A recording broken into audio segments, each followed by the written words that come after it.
अति पावन पुराण की धर्म भक्ति विज्ञान ज्ञान के आरती अति पावन पुराण की धर्म भक्ति विज्ञान ज्ञान की महापुराण भागवत निर्मल सुख मुख विगलित विमल कल्प फल परमानंद सुधारसमय फल लीला रति रस रस निधान की आरती अति पावन पुराण की धर्म भक्ति विज्ञान ज्ञान बलिमल मतनि त्रिताप निवारिणि जन्म मृत्युमय भव भयहारिणि सेवत सतत सकल सुखकारिणि शुभ औषध हरे चरित गान के आरती अति पावन पुराण की धर्म भक्ति विज्ञान ज्ञान की विषय विलास विमोह विनाशिनी विमल विराग विवेक विकासिन भगवन् तत्व रहस्य प्रकाशिन परम ज्योति परमात्मा ज्ञान की आरती अति पावन पुराण की धर्म भक्ति विज्ञान ज्ञान की परमहंस मुनि मन उल्लासिनी रसिक गिरधर रस रास विलासिन भोक्ति मुक्ति रति प्रेम सुदासिन कथा अखिल किन प्रिय सुजान की आरती अति पावन पुराण की धर्म भक्ति विज्ञान ज्ञान कर्पूर गौरम करुणावतारम संसार सारम बुद्धगेन्द्र हारम सदा वसंतम गिरिजारविंदे भवं भवानी सहितं नमामि त्वमेव माता च पिता त्वमेव त्वमेव वन्दो च सखा त्वमेव त्वमेव वेद्या प्रभुणं त्वमेव त्वमेव सर्वं मम देव देव आरती अति पावन पुराण की धर्म भक्ति विज्ञान ज्ञान की आरती अति पावन पुराण की धर्म भक्ति विज्ञान ज्ञान की। सभी बैठ जाइए अपनी अपनी जगह। ओम नमः भवानी च पुष्पांजलि मया दत्त ग्रहणात् परमेश्वरः मंत्र पुष्पांजलिं समर्पयामि। बोले श्रीमद् भागवत महापुराण की वे लोग क्रम से आए, किसी प्रकार की कोई धक्का मुक्की ना करें, आराम से लाइनबद्ध आए। आज हमारी आरती में इस व्यासपीठ के पूजन में भारतीय जनता पार्टी मध्य प्रदेश के प्रदेश मंत्री आदरणीय श्री तपन भौमिक जी सर्वस्व समर्पण की भावना जिनके पूरे जीवन से हमें देखने को मिलती है, बचपन से लेकर आज तक जिन्होंने केवल मातृभूमि और राष्ट्रभूमि के लिए ही विचार करा है, ब्रह्मचर्य का पालन करते हुए भारतीय जनता पार्टी का एक मजबूत संगठन जिन्होंने मध्य प्रदेश में खड़ा करा है, ऐसे मध्य प्रदेश के ऊर्जावान और कर्मठ व्यक्तित्व के धनी श्री तपन भौमिक जी हमारे बीच में हैं। मैं दीपक गुप्ता एवं Deepak Gupta real estate private limited की ओर से एक बार पुनः तपन भौमिक जी का और साथ में पधारे हुए समस्त बंधुओं का आत्माभिनंदन करता हूं। मैं अनुरोध करूंगा श्रीमती माया तिवारी से, श्रीमती राजकुमारी जी एक के बाद एक लाइन से आते जाएं कि महाराज जी के चरण वंदन कर महाराज जी उन्हें आशीष प्रदान करेंगे। श्रीमती श्यामा मिश्रा, श्रीमती दुर्गेश्वरी केसरपानी, श्रीमती प्रेम कुमारी बुंदेला, श्रीमती सुजाता बामने, श्रीमती बबीता शर्मा, श्रीमती शांति राठौर। आइन आराम से एक एक करके आए। आप एक बार जोरदार ताली बजाएं समस्त हमारे भगवत भक्तों के लिए। इन्होंने आज 8वें दिन तक बड़ी ही निष्पक्ष भावना से भगवत भक्ति से यहाँ पर भागवत जी की सेवा करी है। गुरु महाराज का आशीष प्राप्त करने के लिए आप सभी बहनें भाभी हमारे बीच में है। श्रीमती शांति राठौर, श्रीमती आशा मालवीय, श्रीमती मीना नरवरिया, श्रीमती शीला पंचोली, श्रीमती मीना पंचोली, श्रीमती राजेश्वरी जोशी, श्रीमती शंकुतला भदौरिया, हमारी ये समस्त बहनें भाभियाँ जो प्रतिदिन सुबह ये आशीष आप सभी अपने गले में धारण कर चलें। महाराज जी के द्वारा दिया गया आशीष मैं अनुरोध करूंगा श्री रामवीर सिंह जी रघुवंशी जी से कृपया वे मंच पर पधारें। हनुमान प्रसाद जी शर्मा जी, श्री राज मिश्रा जी, श्री सुरेश कुशवाहा जी, श्री रूप सिंह जी यादव जी, श्री घनश्याम तिवारी जी, श्री लल्लू सिंह जी राजावत जी, श्री जीवन परेता जी, श्री कैलाश बिजवे जी, श्री रामचंद्र कचोरिया जी, श्री वीरेंद्र रघुवंशी जी, श्री गोलू साहू जी, श्री पप्पू रघुवंशी जी, श्री सतपाल खालसा जी, श्री राजकुमार शर्मा जी, श्री आशीष श्रीवास्तव जी। कृपया आप सब भी सोनू सेलार जी, पप्पू रघुवंशी जी, कृपया आप सभी लोग लाइन से आते जाएं और गुरु महाराज का आशीष प्राप्त करें। यह चिन्मय चैतन्य धाम भागवत परिसर निश्चित रूप से बहुत ही भाग्यशाली है, जहां पर हमें भागवत भूषण श्री कौशिक जी महाराज के मुखारविंद से भगवान की लीलाओं का आशीष प्राप्त हुआ है, भगवान की लीलाओं का वर्णन प्राप्त हुआ है। मैंने सोनी जी और देशमुख जी और सोलंकी जी का नाम अभी इसलिए नहीं पुकारा कि ये विशेष है। मैं अनुरोध करूंगा आदरणीय श्री बाल मुकुंज सोनी जी, श्री सोलंकी जी एवं श्री भरत देशमुख जी से कृपया वे मंच पर पधारें। बाल मुकुंज सोनी जी, भरत देशमुख जी एवं श्री सोलंकी जी, कृपया आप तीनों मंच पर पधारें।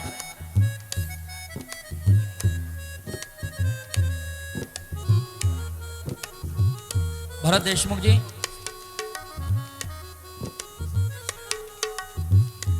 बाल मुकुंद जी कहाँ हैं?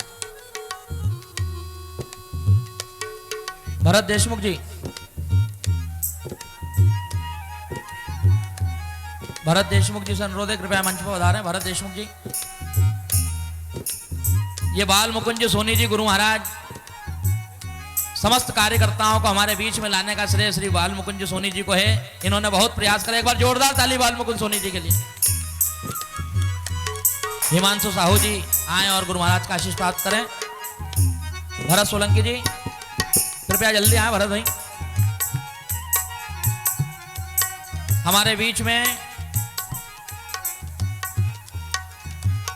भरत देशमुख जी सम्मिलित हैं।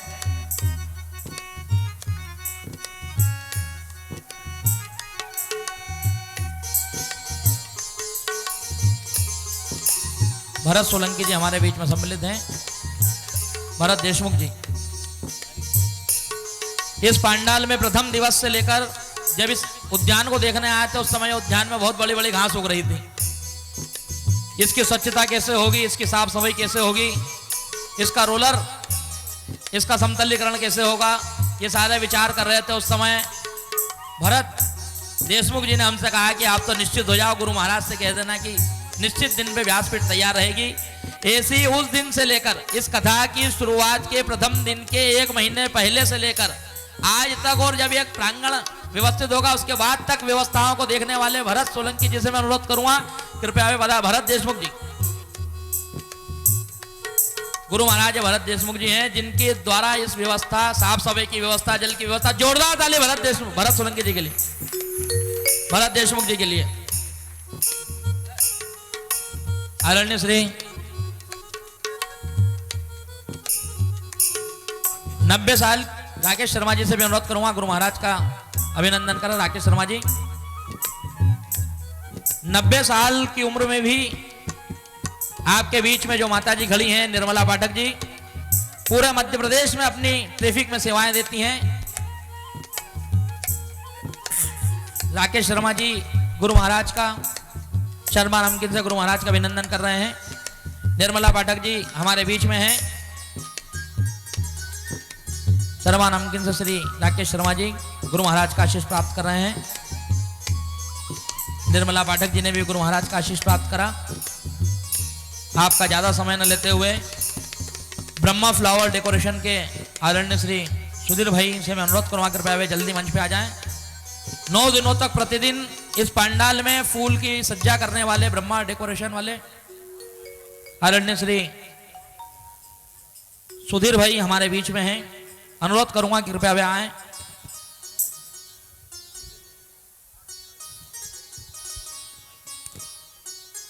आप ताली नहीं बजाते तो ऐसा लगता है इन्होंने डेकोरेशन अच्छा नहीं करा। अगर अच्छा करा हो तो जोरदार ताली करो यार। गिरधर टेंट वाले रविंद्र भाई से मैं अनुरोध करूंगा, कृपया वे आए। इस पूरे प्रांगण को टेंट से सुसज्जित करने वाले आदरणीय श्री रवि भाई। लाइट वाले लल्लू काका से मैं अनुरोध करूंगा कि वे जल्दी आ जाएं। दुर्गे साउंड से अमित भाई जल्दी आ जाएं, गुरु महाराज का आशीष प्राप्त करें। इस मंच की डेकोरेशन की व्यवस्था करने वाली सुनंदा आनंद मैडम से मैं अनुरोध करूंगा, कृपया वे भी मंच पे जल्दी आ जाएं। खाना बनाने वाले महाराज, दोनों समय जो कार्यकर्ताओं का भोजन चल रहा है, उन ऐसे आनंद लालावत जी के महाराज। संस्कार टीवी के कैमरामैन, जिनके माध्यम से यहाँ पर अभी रिकॉर्डिंग की जा रही है और दिनांक 7 तारीख से प्रतिदिन सुबह 7 बजे से लेकर दोपहर 2 बजे तक विश्व के 176 देशों में आप और हम परम श्रद्धेय गुरु महाराज की अमृतमय वाणी का लाभ सीधे टीवी पर देखेंगे। आदरणीय कैमरामैन, संस्कार टीवी के कैमरामैन से अनुरोध है, कृपया वे आ जाएं। भास्कर टीवी के माध्यम से इंदौर शहर में इस कार्यक्रम को लाइव देख रहे ऐसे हमारे कैमरामैन, बी टीवी के भी कैमरामैन से अनुरोध है, कृपया वे भी जल्दी मंच पे आ जाएं। फोटोग्राफर श्री मोहन मालवीय जी से अनुरोध है, कृपया वे भी मंच पे आ जाएं। हमारी इस पूरी व्यवस्था को जमाने में जिनका अनुभव, जिनका मार्गदर्शन हमें सदैव मिला है, ऐसे आदरणीय श्री हेमंत गौड़ जी डीएसपी साहब से भी मैं अनुरोध करूंगा। आदरणीय श्री हेमंत गौड़ डीएसपी साहब, कृपया वे भी मंच पे आ जाएं। हेमंत गौड़ साहब एक्स डीएसपी आदरणीय से अनुरोध करूंगा, कृपया वे भी मंच पे पधारें, गुरु महाराज का आशीर्वाद प्राप्त करें। इस बसंत विहार कॉलोनी के सुमधुर परिसर को हमें प्रदान करने के लिए मैं अनुरोध करूंगा आदरणीय श्री विनोद अग्रवाल जी को, जो इस बसंत विहार सोसाइटी के अध्यक्ष हैं, कि विनोद अग्रवाल जी सपत्नीक पधारें और गुरु महाराज का आशीष प्राप्त करें। श्री विनोद अग्रवाल जी। शांतिनगर सोसाइटी के अध्यक्ष से भी मैं अनुरोध करूंगा, कृपया वे भी सपत्नीक मंच पे पधारें और गुरु महाराज का, शांति निकेतन सोसाइटी के अध्यक्ष से भी मैं अनुरोध करूंगा, कृपया वे भी सपत्नीक पधारें और गुरु महाराज का आशीष प्राप्त करें। गुरु महाराज को रोज लाने ले जाने और पूरे इंदौर में जहां गुरु महाराज का आदेश हो वहां उन भक्तों पर कृपा करने के लिए गुरु महाराज के गरुण आदरणीय श्री राजा बाबू नीमा से मैं अनुरोध करूंगा, कृपया वे भी मंच पे पधारें। आदरणीय श्री राजा बाबू नीमा जी।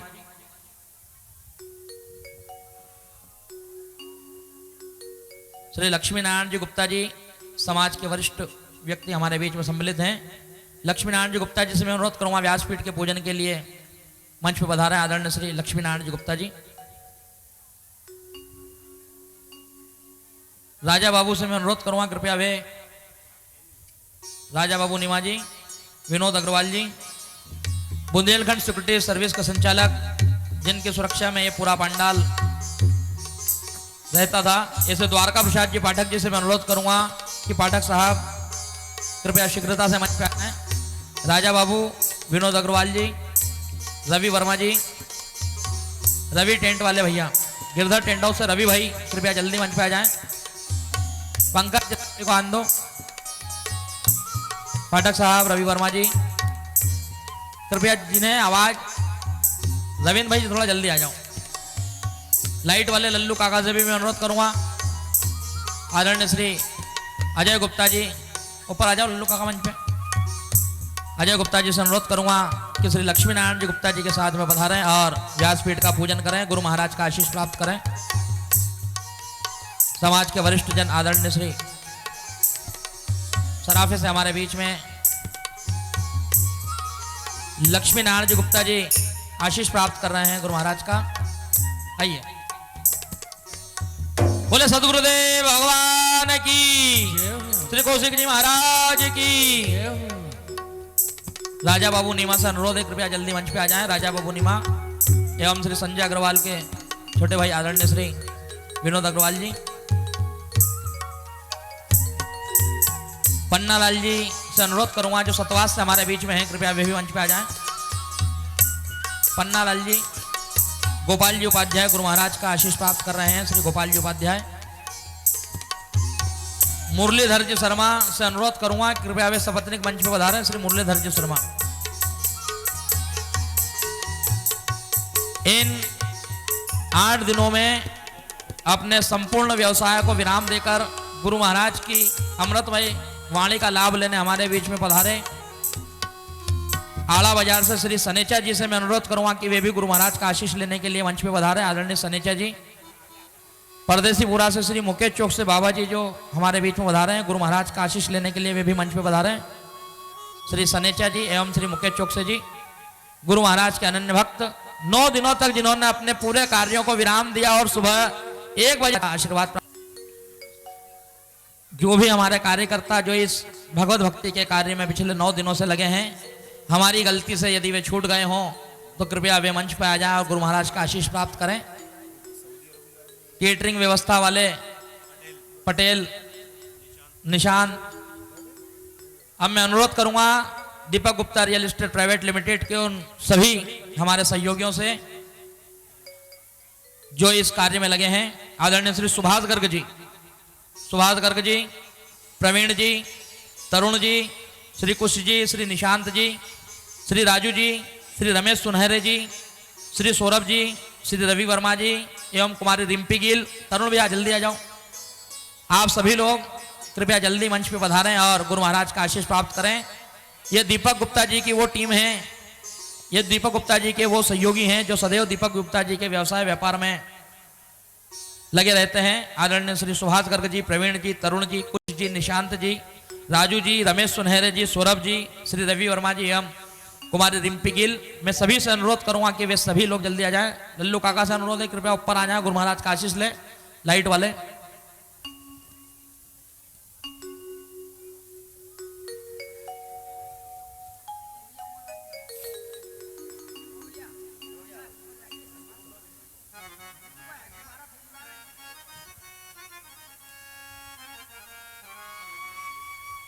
अब मैं जिन 2 व्यक्तियों का नाम आपके सामने लेने चाहता हूं, कृपया जल्दी पधारें। हमारे बीच में तरुण जी और कुमारी Rimpy Gill Deepak Gupta real estate private limited से हमारे बीच में गुरु महाराज का आशीष प्राप्त करने के लिए है।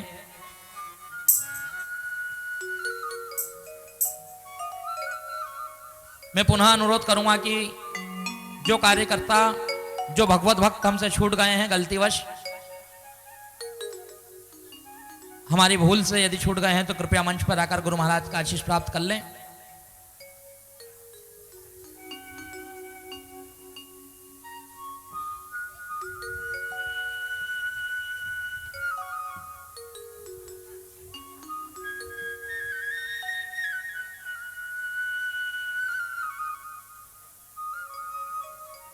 पूरे परिवार को लाने ले जाने का जिम्मा जिनके पास है, जितेंद्र पाल जी ड्राइवर साहब और उनके एक और सहयोगी, दोनों से अनुरोध है जितेंद्र पाल जी और वो आ जाएं। रामचरण जी दोनों आ जाएं, गुरु महाराज का आशीष प्राप्त करें।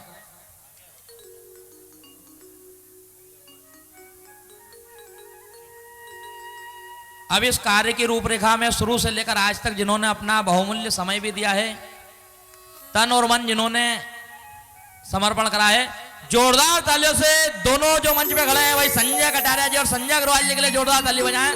और मैं गुरु महाराज से अनुरोध करूंगा कि संजय अग्रवाल जी और संजय कटारिया जी का स्वागत करें। आदरणीय गुरु जी, आपकी तालियों की कमी से इसमें कार्यक्रम में कमी से लगती है। अगर इस कार्यक्रम में कोई कमी ना हो तो इतनी ताली बजना चाहिए जब तक गुरु महाराज जी ने आशीर्वाद दे रहे हैं, ताकि ये इसी उत्साह से, इसी उमंग से, इसी भावना के साथ में आगामी कार्यों में दीपक गुप्ता जी का सहयोग प्रदान करते रहें। श्री संजय कटारिया जी और संजय अग्रवाल जी के लिए जोरदार तालियां।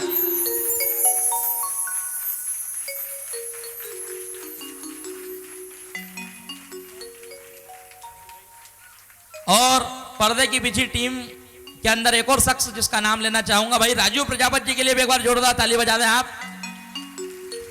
राजू प्रजापति जी से अनुरोध करूंगा कृपया वे मंच पे आए और गुरु महाराज से आशीष प्राप्त करें। जिया जी, श्री अनिल गुप्ता जी, संजय अग्रवाल जी, हम संजय कटारिया जी का स्वागत करें। राजू प्रजापति जी गुरु महाराज का आशीर्वाद ले रहे हैं। इस कार्य के अंदर प्रमुख सहयोगी आदरणीय श्री राजू प्रजापति जी।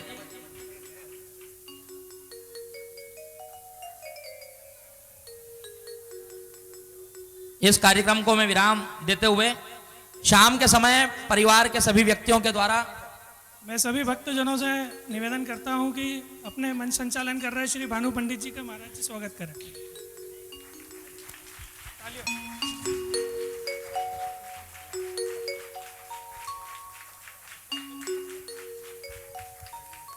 धन्यवाद।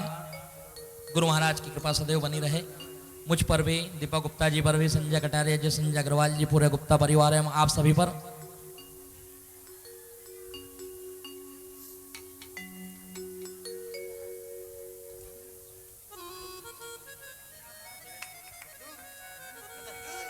गुप्ता परिवार के द्वारा शाम को व्यासपीठ का पूजन किया जाएगा। मैं अपनी वाणी को यहीं विराम देते हुए आप सभी भक्तों को गुरु महाराज की अमृतमय वाणी का लाभ लेने के लिए अग्रसर करता हूं।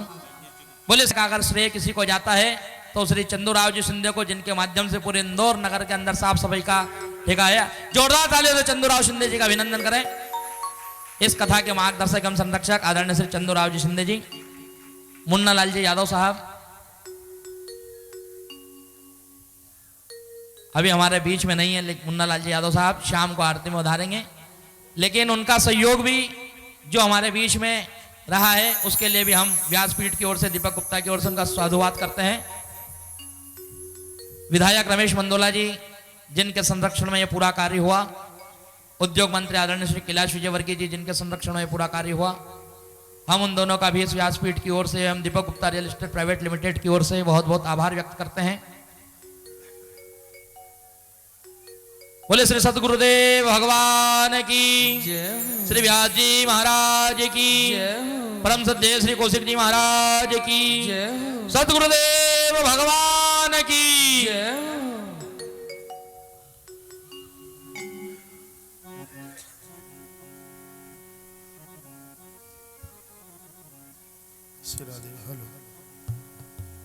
जय हो। राधा माधव सरकार की जय हो। शंकर भगवान की जय हो। जगदम्बे माता की जय हो। श्री हनुमान जी महाराज की जय हो। रामचंद्र भगवान की जय हो। शंकर भगवान की जय हो। जगदम्बे मैया की जय हो। श्रीमद् भागवत महापुराण की जय हो। सत्य सनातन धर्म की जय हो। धर्म की जय हो। अधर्म का उद्धार हो। प्राणियों में सद्भावना हो। विश्व का कल्याण हो। गौ माता की जय हो। भारत माता की जय हो। भारत भूमि की जय हो। महाकालेश्वर भगवान की जय हो। श्री होरी हनुमान जी महाराज की जय हो। रहना वाली माता की जय हो। कैला देवी मैया की जय हो। कवटेश्वरनाथ भगवान की जय हो। बाबा विश्वनाथ भगवान की जय हो। गजानंद भगवान की जय हो। वीरासन मैया की जय हो। अहिल्या नगरी की जय हो। नमः पार्वती पतये हर हर महादेव। जय जय श्री राधे जय श्री राधे जय श्री राधे।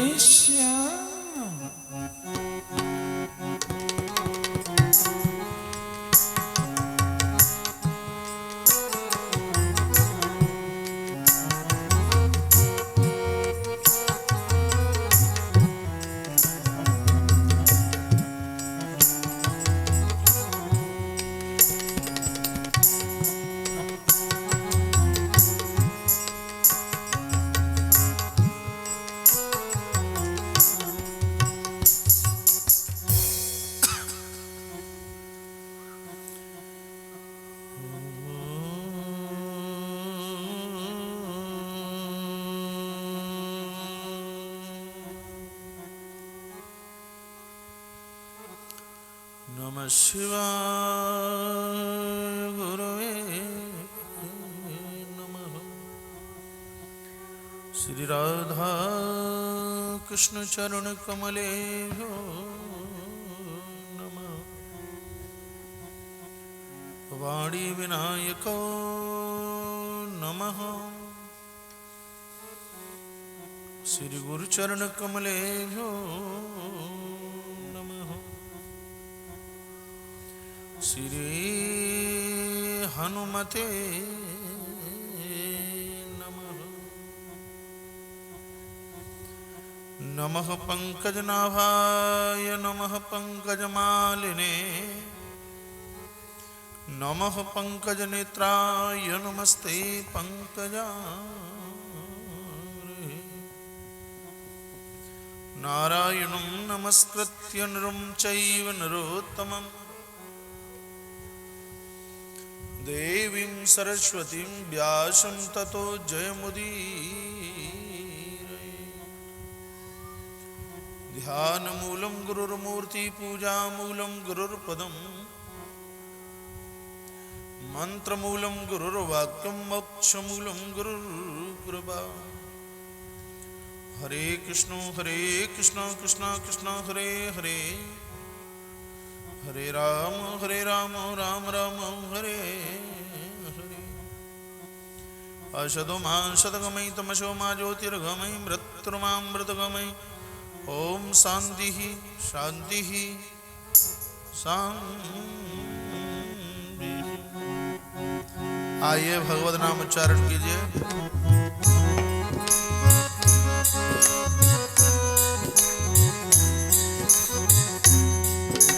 श्री कृष्ण गोविंद हरे मुरारी हे नाथ नारायण वासुदेवा। श्री कृष्ण गोविंद हरे मुरारे। हे नाथ नारायण वासुदेवा। श्री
सरकार की जय हो, श्री हनुमंत बलवंत महाराज की जय हो। जय जय श्री राधे, श्री राधे,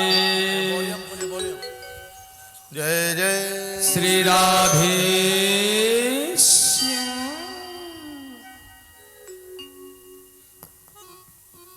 एकाग्र भाव से बैठिए, बिल्कुल रीढ़ की हड्डी सीधे करते हुए।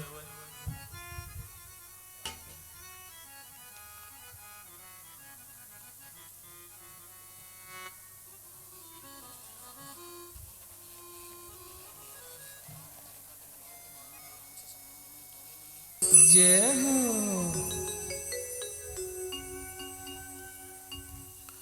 जिन्हें जहां जगह मिल जाए कृपया वो वहीं बैठ जाएं। अभी आधे घंटे के बाद में कहीं भी जगह नहीं मिलेगी।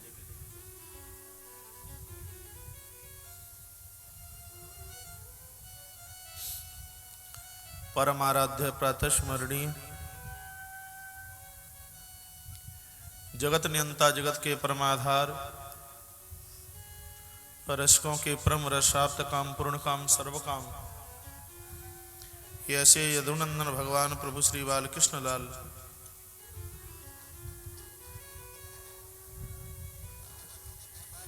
ये आवाज क्या कह रही है? ये बॉक्सों में से आवाज क्या कह रही है?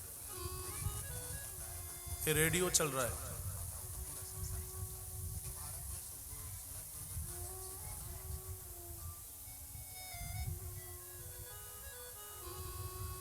अभी भी न्यूज चल रहा है इसमें।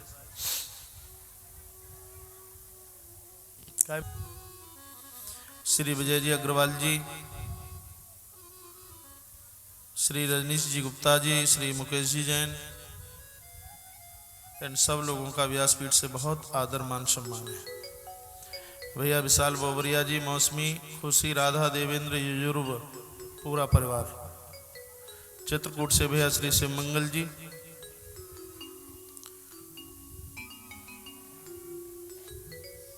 परिसर में बैठे हुए श्री अमृतलाल जी सनेचा,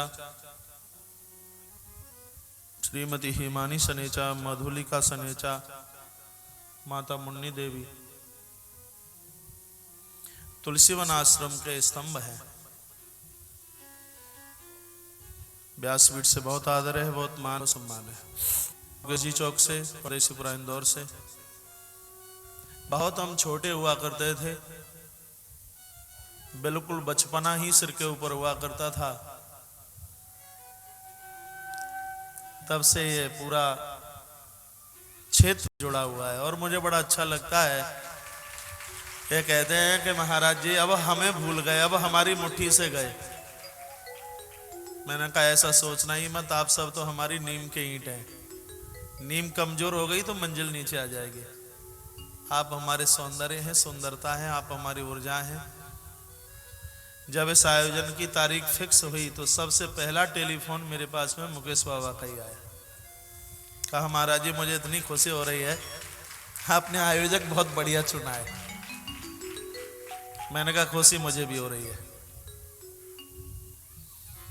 ठाकुर राम सिंह जी राजपूत, माता अनीता देवी और भी परदेसीपुरा से, पूना बाई, ये जगत बुआ है, इसके साथ और भी पूरा क्षेत्र, गौरी नगर से, बीणा नगर से, भगीरथपुरा से, मालवा मील के आसपास से काफी भक्त लोग यहाँ बैठे हुए हैं। वसंत विहार की कॉलोनी की कोठियों से चल करके आए हुए वो सभी महापुरुष, वो सभी मातृशक्ति आयोजन में जुड़े हुए हैं। पूरी लिस्ट मेरे पास में नहीं है, मुझे रोज लाने और ले जाने का कार्य किया है। भैया दीपक तो रहे ही है, राजा भैया नेमा जी पूरे परिवार के साथ में जिन्होंने कथा भी सुनी है, सेवा भी दी है। भैया संजय अग्रवाल जी, पूरा परिवार, विनोद अग्रवाल जी, भैया संजय कटारिया जी, भैया राजू प्रजापत जी, चंदू भैया,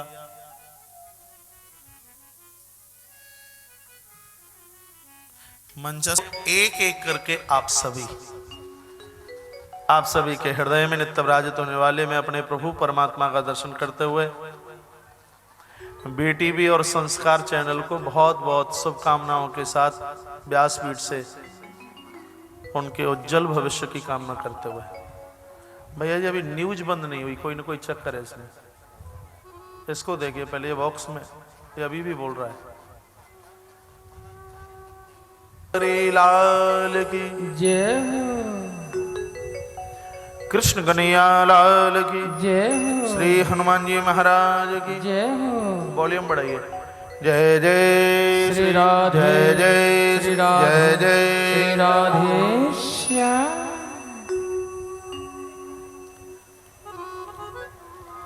जितने भी श्रोता बाद में आ रहे हैं वो ऐसे आके बैठ जाएं जहां से निकले बगल वाले को पता ही नहीं लगे कौन आया कौन गया।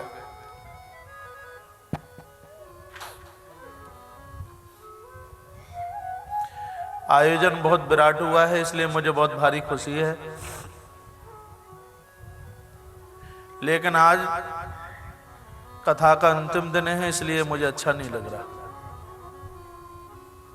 ऐसा लग रहा है कुछ खोसा गया है, ऐसा लग रहा है कुछ रख करके हम भूल गए हैं, ऐसा लग रहा है कि कोई अपना हमसे बहुत दूर चला गया है और जिसने अभी सुबह से अभी तक टेलीफोन भी नहीं किया इतना दूर चला गया है, ऐसा लग रहा है।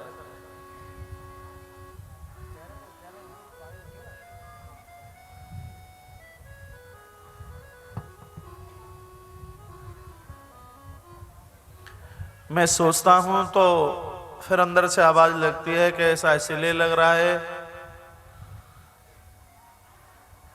क्योंकि आज कथा का विरामक क्षण है। भगवान कृपा करे और 6 बजे पंडाल परिसर में प्रकट हो जाए और कहे कि दीपक गुप्ता के निमंत्रण पर तुमने ये 9 दिवसीय अनुष्ठान को पूरा किया है, इसलिए क्या चाहते हो। भगवान के चरणों में मेरी प्रार्थना होगी, प्रभु आप देने के लिए पधारे हो तो मैं आपसे मुक्ति नहीं मांगता, मोक्ष आपसे मांगता नहीं, क्योंकि मुक्ति में वो आनंद नहीं है जो आनंद हमें अभी मिल रहा है। यदि आप देने के लिए पधारे हो तो ये जरूर देते जाइए कि वर्ष में दिन रात को मिलाकर 365 दिन होते हैं। भगवान आपका ये चरित्र सदैव चलता रहे, कभी विराम ना ले।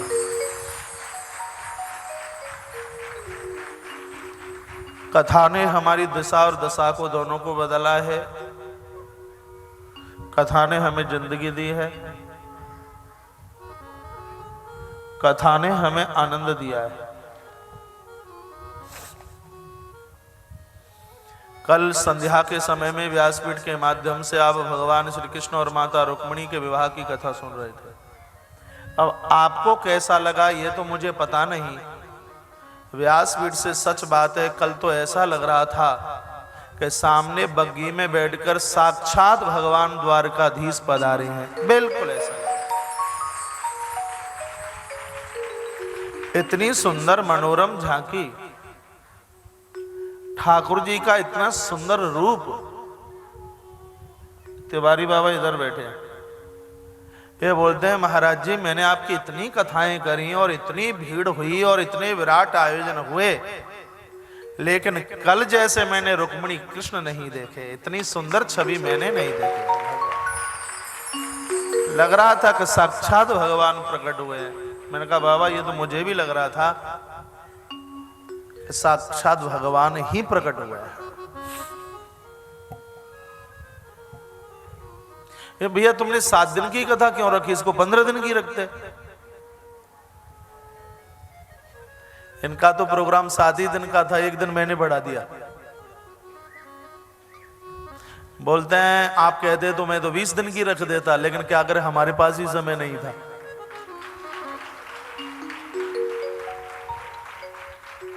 और मुझे गुदगुदी हो रही है यहां से कि फिर सौभाग्य मिलेगा, मौका फिर भी मिलेगा, फिर मिलेगा।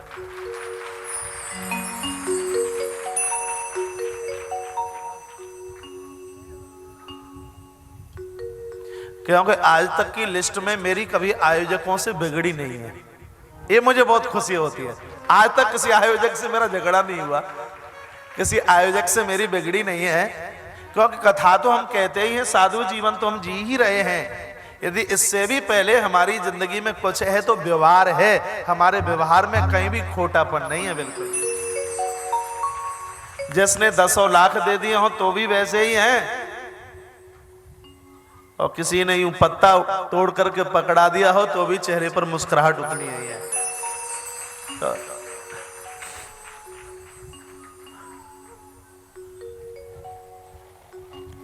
रानी अग्रवाल बैठ जाओ कहीं जहां जगह मिले।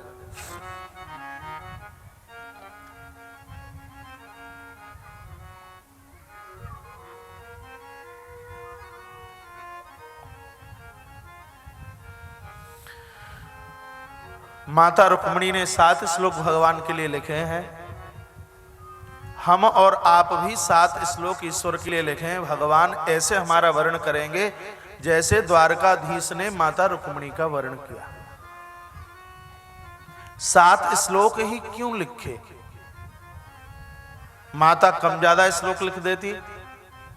उसका अपना मन का भाव है कि सप्ताह में 7 दिन होते हैं, सप्ताह के 7 दिन भगवान को स्मरण करो, भगवान को याद करो। ये नहीं कि सोमवार को मंदिर चले गए तो मंगल को जरूरत नहीं है, बुध को चले गए तो गुरुवार को जरूरत नहीं है। नहीं, जैसे भोजन सोना जागना नित्य की आवश्यकता है, उसी प्रकार से भगवत नाम उच्चारण करना भी ये नित्य का कार्य होना चाहिए। तो ऐसा विचार करके माता ने 7 श्लोक लिखे। इसका दूसरा भाव यह भी है, मैया ने मन में विचार किया और कहा भगवान आप सागर में रहते हो। अब हमें तो ये पता नहीं कि आप कौन से सागर में रहते हो। हमने सुना है कि सागर 7 होते हैं, समुद्र 7 होते हैं। ये 7 श्लोक बोल करके 7 समुद्रों से हम आपका आह्वान करते हैं। जिस समुद्र में आप हो वहीं से चल करके आ जाना। ऐसा विचार करके भी माता ने श्लोक 7 लिखे। 7 श्लोकों का मायना ये भी है, माने मन में विचार किया भगवान संगीत में स्वर 7 होते हैं, सा रे गा मा पा धा नी सा सा नी धा पा मा गा रे सा। संगीत में स्वर 7 होते हैं। अब भगवान पता नहीं आप कौन से स्वर से मिलोगे, तो ये 7 श्लोक लिखकर हम 7 स्वरों से आपका आह्वान करते हैं। इसलिए भी माता ने 7 श्लोक भगवान के लिए लिखे। एक बार और समझ लीजिए, पहले तो आपको पांडाल का पानी बंद करना पड़ेगा। जितने भी लोग आए हैं वो कोई ये नहीं कहेगा कि दीपक गुप्ता जी के यहाँ हमें पानी पीने को न मिला। कहेंगे तो वो मुझे कह लेंगे बाबा बड़ा खतरनाक था जिसने पानी भी हमारा बंद करवा दिया है। 4 घंटे तो मैं आपको हिलने भी नहीं दूंगा। बस आज की ही तो बात है, कल तो पता नहीं, न जाने कब कहाँ कैसे किस माध्यम से मुलाकात होगी। 7 श्लोकों का माध्यम और समझ लीजिए। माता रुक्मिणी के मन का भाव है भगवान दुल्हा और दुल्हन की भाव 7 ही पड़ती हैं। अब ये 7 श्लोक बोल करके हम तो तुम्हारे साथ में 7 भावर डाल चुके हैं। अब दुल्हन को लेने के लिए और ना लेने के लिए आना और ना आना यह आपका काम है। ऐसा विचार करते हुए भी माता रुक्मिणी ने 7 श्लोक लिखे।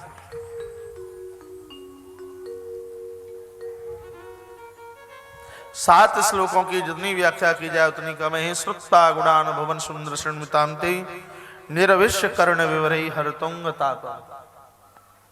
हे भवन श्याम सुंदर, जब से हमने आपका नाम सुना तब से ही हम बस हम आपके हो गए। रुक्मिणी ने तो एक बार भगवान का नाम सुना, रुक्मिणी भगवान की हो गई। यहां तो 25-25 कथा सुन ली और तो भी अभी तक भगवान के नहीं हो पाए। ये पूरा का पूरा चरित्र कहना चाहता है कि जब से भगवत नाम का उच्चारण कीर्तन उनकी मानता सुन ली है, ये खोटे जगत का बनकर के क्या रहना है। एक बार ईश्वर के बन जाइए, दुनिया के बिना बने ही आप अपने आप उनके बन जाओगे। भगवान कहते हैं मेरे लिए रो लो, जगत को तुम्हारे लिए रुला दूंगा। मेरे लिए कुछ छोड़ दो, पूरा का पूरा त्याग के साथ जगत तुम्हारे साथ दौड़ करके आ जाएगा। और भगवान कहते हैं कि एक बार तू मेरा बन करके देख ले, पूरे जगत को मैं तेरा ना बना दूं तो तू कहना।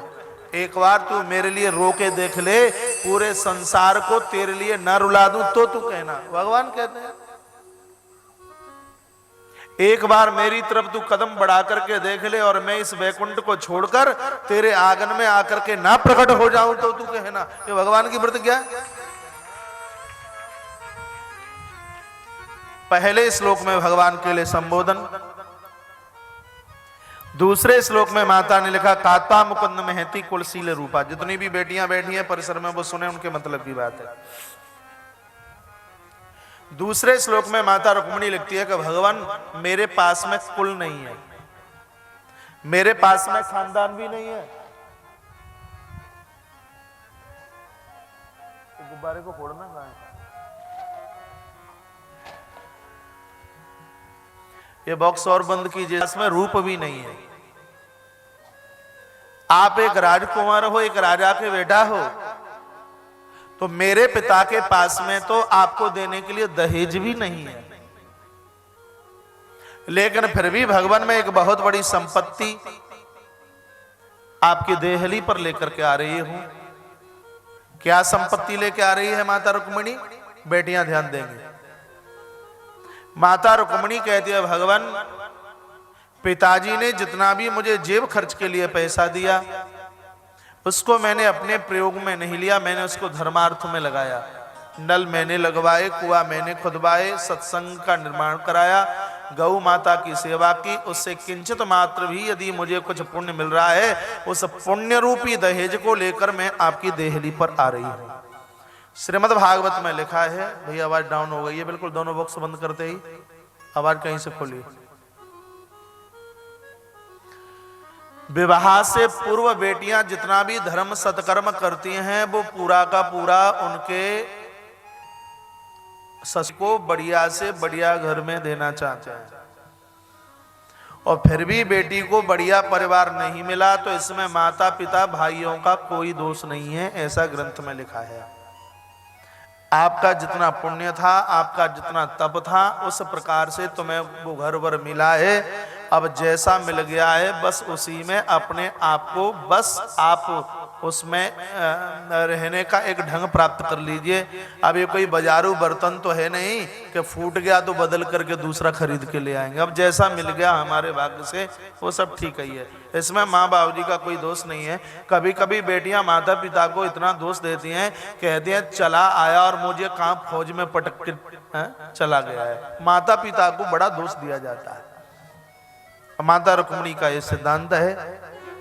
माँ रुक्मिणी कहती है मैंने जो भी कुछ किया है और उस पुण्य रूपी दहेज को लेकर मैं आपकी देहली पर चल करके आ रही हूं। भगवान सही में देखा जाए तो मैं आपके लायक नहीं हूं, ये तो आपकी करुणा, ये तो आपकी कृपा होगी कि आप हमें स्वीकार करेंगे। नीचे के श्लोक में लिखा है भगवान ये शिकार है सिंह की, लेकिन एक गीदड़ इस शिकार को लेने के लिए आ रहा है। गीदड़ किसको कहा? शिशुपाल को। और सिंह किसको कहा? भगवान श्री कृष्ण को। शिशुपाल को गीदड़ कहा। शिशुपाल का अर्थ समझिए। शिशुपाल का अर्थ होता है शिशुपालः यस्य सः शिशुपाल। समाज में जिन लोगों ने सिर्फ अपने बच्चों को ही पालना सीखा है, इसके आगे पीछे वो और कुछ जानते ही नहीं, समाज में ऐसे लोगों को शिशुपाल के नाम से जाना जाता है। ये इंसान एक सीमित नहीं है, ये असीमित है, ये परमात्मा की निधि है, राष्ट्र का खजाना है। अब तुम बच्चों के पालने की बात कहो तो बच्चे तो कुकर और सूकर के भी पलते हैं। आपके घर में कितने लोग होंगे? ज्वाइंट फैमिली है तो 5-7 लोग होंगे, 8 होंगे, इससे ज्यादा नहीं है। नहीं तो पति और पत्नी, एक रिंकी और एक बबलू, इससे ज्यादा नजर आता नहीं है। एक सुअरी को आप देखिए कि एक बार में 12 बच्चों को जन्म देती है। एक बार मैंने गिनती की है, गाड़ी रोक के देखा, एक सुकरी के ऊपर महाराज 12 बच्चे छाती पर लदे। एक बार रुकी है, गिनती करिए, 1 2 3 4 5 6 8 9 10 11, पूरे के पूरे 12 थे। दिमाग में बात आई कि एक सुअरी एक बार में 12 बच्चों को जन्म देती है, तो भी ये भीख का कटोरा लेके किसी के दरवाजे पर नहीं जाती, परिवार तो इसका भी चल रहा है। और एक बेटा एक बेटी के लिए इंसान महाराज कितना अपराध करता है, कितना अत्याचार करता है, कितना अन्याय करता है। क्या आपकी ये इतनी डिग्रियां सिर्फ परिवार चलाने के लिए है? आपने इतनी पढ़ाई लिखाई की, आपने इतनी मेहनत की, सिर्फ आपकी ये मेहनत और सिर्फ आपकी ये डिग्रियां सिर्फ परिवार चलाने के लिए? परिवार तो पशु और पंछियों का भी चलता है बंधुओं, आप इससे ऊपर हैं। आप शिशुपाल बन करके मत जीना। जो सिर्फ अपने परिवार के लिए जीते हैं उनको शिशुपाल कहते हैं। और शिशुपाल को रुक्मणी कभी नहीं मिल सकती। रुक्मणी है महालक्ष्मी, जिन्होंने सिर्फ परिवार को चलाना सीखा है महाराज, उनको महालक्ष्मी जिंदगी में कभी मिल ही नहीं सकती। जो कृष्ण जैसा परमार्थी होगा, महालक्ष्मी तो उसकी देहली पर चल करके आएगी। लक्ष्मी के 3 रूप होते हैं। जो तुम ये नोट की गड्डियां कमाते हो, इसके 3 रूप हैं। पता हो आपको बहुत अच्छी बात है, ना पता हो तो बोले देता हूं। इसका एक रूप है कुलक्ष्मी, और इसका एक रूप है लक्ष्मी, और इसका एक रूप है महालक्ष्मी। जो पैसा जुआ में खर्च हुआ है, जो पैसा शराब पीने में खर्च हुआ है, जो पैसा सट्टेखोरी में बर्बाद हुआ है, जिस पैसे ने किसी के प्राणों को खींच लिया, या जिस पैसे ने किसी का अपमान किया, महाराज उस संपत्ति को कुलक्ष्मी कहते हैं। भगवान करे ऐसा पैसा दुश्मन के पास भी चल करके ना आए, दुश्मन के जीवन में भी ना आए। एक लक्ष्मी है।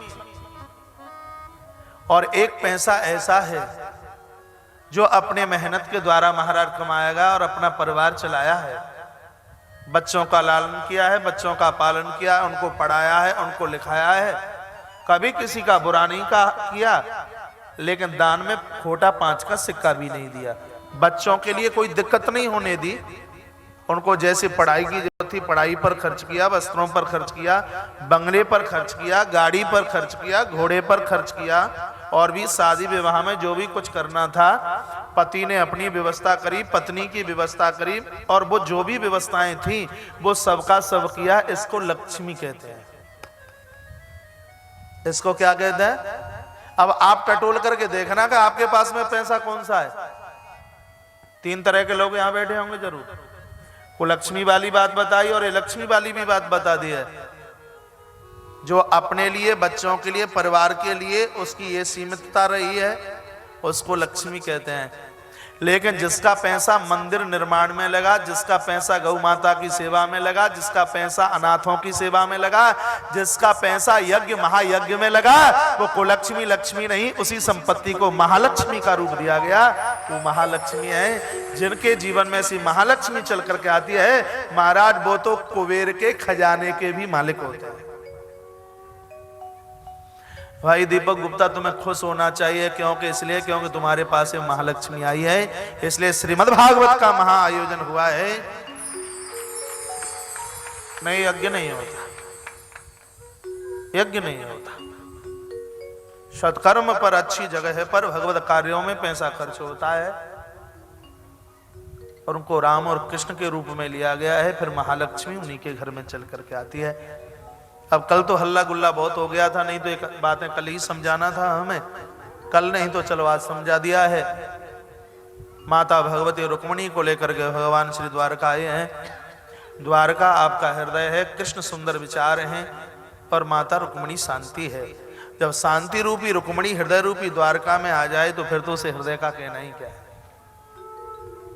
समय आया और माता रुक्मणी ने बड़े सुंदर से बच्चे को जन्म दिया है। बच्चे का नाम रखा गया प्रद्युम्न। अभी बालक ये 6 दिन का पूरा भी नहीं हुआ, एक निशाचर ने इसको पकड़ा और समुद्र में ले जाकर के फेंक दिया। बात बड़ी सुंदर है। बच्चे के जन्म से 3 महीने पहले और बच्चे के जन्म के 3 महीने के बाद तक जिन माताओं ने अपने बच्चों के बीच में लापरवाही की है, तो उन बच्चों का भविष्य खतरे में हो गया। एक जेल में रहने वाले कैदी को उतना कष्ट नहीं है जितना कि बच्चे के जन्म से 3 महीने पहले और बच्चे के जन्म के 3 महीने बाद तक जितना कष्ट एक माँ को होता है, और उस कष्ट को वो सहन कर ले। यदि 6 महीने ढंग से उसने निकाल लिए हैं तो उसके बच्चे का उत्थान हो गया। बच्चे के जन्म के 3 महीने के बाद तक यों ही किसी के गोद में न बच्चे को पटके, यों ही किसी का दूध न पिलवा दे। बच्चे का जन्म होता नहीं, बाजारू बोतल की व्यवस्था पहले कर ली जाती है। तो फिर ये बच्चे तुम्हारी सेवा कैसे करेंगे?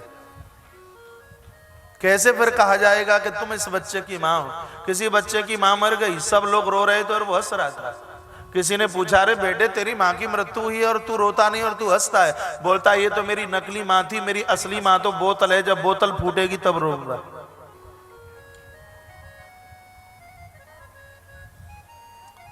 माँ के दूध में बड़ी ताकत है। इस धरती पर बच्चा सबसे पहले भोग लगाता है तो माँ के दूध का भोग लगाता है। माँ के दूध का सबसे पहले। क्या भगवान की लीला है, इसको कोई सिखाता भी नहीं। बच्चे का जन्म होता है, थोड़ा सा उसको साफ सुथरा किया है और माँ की छाती को वो ढूंढ लेता है। पशु पंछियों के भी बच्चों को, बछड़ों को आप देखिए, माँ के दूध की इतनी ताकत है। वैसे भी दो आपस में लड़ते हैं तो कहते हैं कि पिया है दूध माँ का तो आजा सामने मैदान में, और बोतल का पिया है तो तू क्या खा खाएगा। माँ के दूध की बड़ी ताकत है। मेरी बात को मुस्कुरा के मत निकाल देना, मुस्कुराओगे तो फिर मैं यहाँ पुराण का प्रमाण दे दूंगा। बात उस समय की है जिस समय माता जानकी को लेकर राम जी आ रहे थे। हनुमान जी ने कहा थोड़ा विमान रोक दिए, किष्किंधा पर विमान रोक दिया गया है। हनुमंत लाल जी अपनी माता अंजनी को मिलने के लिए गए हैं। अंजनी ने कहा, रे हनु इतने दिन हो गए बेटा, कहाँ चला गया था? हनुमान ने कहा, माँ क्या बताऊं, राम जी ने लंका को घेरा और रावण को युद्ध में खत्म कर दिया। मां अंजनी ने कहा, हनुमान हट जा मेरी आंखों के सामने, नहीं मैं तुझे श्राप दे डालूंगी। हनुमान ने कहा क्या हुआ? मां अंजनी ने कहा कि तेरे होते हुए राम जी को रावण के लिए हथियार उठाने पड़े, उस रावण के लिए तो तू अकेला ही काफी था। शायद तूने मेरे दूध का प्रभाव नहीं देखा, जिस दूध से मैंने तुझे पाल करके बड़ा किया। मां अंजनी की छाती में से दूध की धार फूटी, जिससे किष्किंधा पहाड़ बीच में से फटने लगा। प्रभु है तो तेरे पूत हनुमान में तो न जाने कितनी ताकत होगी। ये नकली तालियां बजा करके हमें खुश मत कीजिए। तालियों में तो असलीपन तब होगा। ये बूढ़ी बूढ़ी माता बहुओं को बोलिए कि बाजारू बोतलों को बंद करो, बच्चों को अपना दूध पिलाइए। ये आई भाई दाई का दूध नहीं, अपना दूध पिलाइए। बच्चों की सेवा अपने हाथों से कीजिए। आप उतने व्यस्त नहीं हैं जितना कि आपने समझ रखा है। वृद्धावस्था में बच्चों के धक्कों से बचना है तो ज्यादा से ज्यादा सेवा अपने हाथों से कीजिए। जैसे माता यशोदा कृष्ण का लालन पालन दुलारन अपने हाथों से क्या करते थे। आज माँ बाबू जी के ऊपर बच्चे भी भार बन जाते हैं। अभी बेटा 8-9 साल का हुआ नहीं, उसके लिए स्कूल खोजना